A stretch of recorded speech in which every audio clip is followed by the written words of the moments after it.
incidente detrás de otro, porque hoy vamos a hablar de esa legalización de la marihuana, de esas drogas sintéticas, de, bueno, cómo se trabaja desde la asociación y sobre todo, bueno, primero que nada preguntarte cuál es la postura de Patim en referencia pues a esta polémica o a esta necesidad de estar ya valorando en la sociedad española esa legalización de la marihuana. Mira, yo creo que el tema de este tema de debate no es un tema nuevo, es un tema ya antiguo.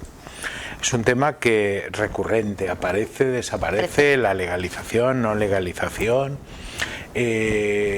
Los partidos políticos en sus programas electorales les gusta hablar de este tema, cuando llegan al gobierno ya no les gusta hablar, y ahora parece que se ha tomado otra vez a nivel estatal el tema por un grupo parlamentario, creo que es Más Madrid, Más Madrid, ¿no? Más Madrid, sí. que empezó, a raíz de hablar de un tema muy importante, el tema de la salud mental, empezó a hablar del tema de la legalización, al cual se sumó Unidas Podemos. Y se está ahora mismo, creo que está en un debate. Yo creo que antes de pasar al debate parlamentario, al debate en las Cortes, debería de estar el debate en las comisiones, en la comisión mixta Congreso-Senado, en la comisión en la cual nos llaman muchas veces, a todos, incluso a mí me han llamado, llaman a cientos de personas para informar, debatir y ver qué opinan o qué no opinan.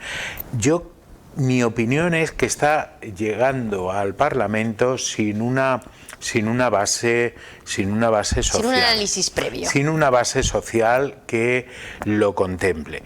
Nuestra postura, ¿cuál es? Nuestra postura ya la hemos dicho hace muchos años. Nuestra postura no es prohibicionista, ni muchísimo menos, pero sí que es de regularización. No vamos a hablar de legalizar antes de no regular su uso, su cultivo y las repercusiones sanitarias que pueden tener, y ante esas repercusiones sanitarias, como he mencionado el tema de salud mental, cómo estamos preparados.